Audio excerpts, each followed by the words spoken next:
Hello viewers, today I was telling about how to fix sorry you have been blocked on Chatgpt. Disable VPN or proxy. Using a VPN or proxy service can cause conflicts with Chatgpt's security systems leading to blocking issue. Disable the VPN and try access the Chatgpt again and use the incognito mode.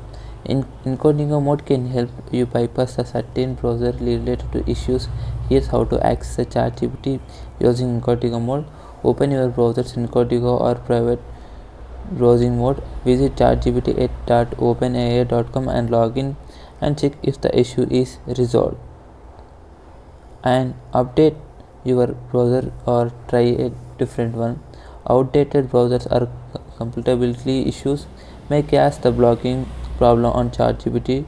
To address it, update your current browser to latest version and restart your browser and try accessing ChatGPT chat.openai.com and contact OpenAI support if you have tried all solutions listen about without success. It's time to get touch with OpenAI support team and hear how to contact them with the OpenAI help center at the openai.com and submit a request or query using the provided form.